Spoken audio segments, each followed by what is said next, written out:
Kenapa tanaman kopi yang kami pilih? Karena di sini tanaman kopi yaitu multifungsi. Yang pertama, untuk mencegah terjadinya erosi agar supaya tanah yang kita kelola sampai dengan saat ini tidak mudah larut di bawah oleh air dan tidak mudah erosi. Yang selanjutnya, diversifikasi dengan tanaman kopi ini juga memberikan banyak sekali manfaat. Salah satunya manfaat untuk tanahnya kembali subur. Yang kedua, tanaman kopi ini juga sebagai penghambat datangnya hama dan penyakit pada tanaman yang lainnya. Kemudian diversifikasi dengan tanaman kopi ini juga memberikan tambahan pendapatan kepada petani itu sendiri.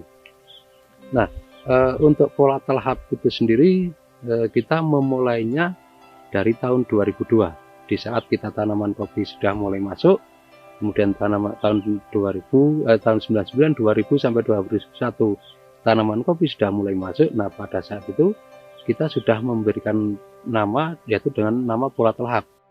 Pola telahap sendiri adalah pola pertanaman atau pola pertanian yang ada di desa telahap.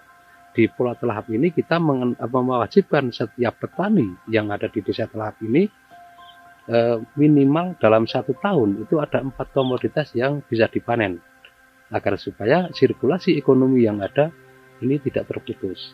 Kita masuknya pola telahap ini juga bukan tanpa tantangan. Artinya kita merubah mindset, merubah pola pikir dari masyarakat. Jangan kan satu kabupaten Temanggung. Bahkan kita merubah mindset satu warga masyarakat di desa telahap ini juga tidak mudah. Karena mereka berpendapat bahwasanya komoditas yang baru ini akan mengganggu komoditas yang terdahulu. Padahal di komoditas yang baru ini mereka bisa mendapatkan tambahan pendapatan dan juga menyelamatkan lingkungan yang ada. Nah, untuk tantangan pola telahap terhadap petani tembakau, yaitu yang pertama jelas mengurangi populasi tanamannya, mengurangi populasi atau jumlah tanaman tembakonya. Kemudian yang kedua, tanaman kopi ini masih dianggap sebagai tanaman pengganggu. Padahal untuk tanaman kopi terhadap tembakau ini tidak mengganggu sama sekali. Kalau berkurang memang iya. Tapi untuk produktivitasnya, dari dulu yang per hektarnya sampai 20.000 batang tanaman tembakau, sekarang per hektar hanya 16.000 batang tanaman tembakau. Tapi untuk hasilnya ini masih tetap sama dengan yang 20.000 batang tanaman tembakau. Untuk masalah pertembakauan di Temanggung, saya pernah mencoba menjadi petani dan pengolah tembakau beberapa tahun yang lalu. Saya pernah menjalani selama 2 musim dan ternyata memang selama 2 musim ini saya tidak bisa bangkit, malah justru semakin terpuruk dan terpuruk. Terus pada tahun 2009 saya coba untuk berbisnis kuliner. Nah, di situ saya sudah mulai merasakan ada sedikit perkembangan. Pada tahun 2011 saya mulai berbisnis kopi.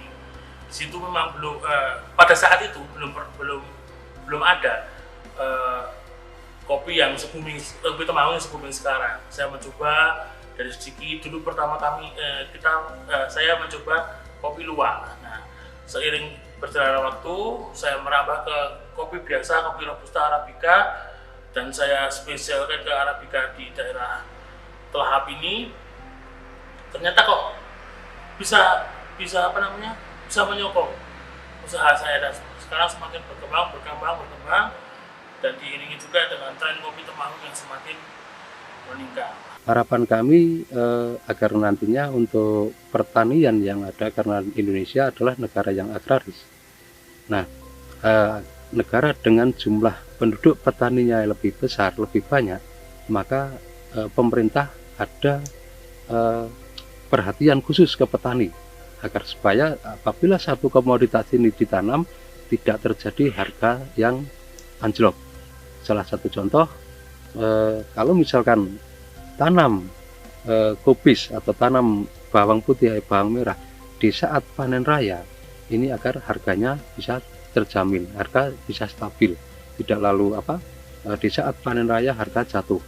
Tembakau dan kopi Temanggung, mereka berdua, saya berharap pada mereka berdua agar bisa sama-sama berkembang dengan baik.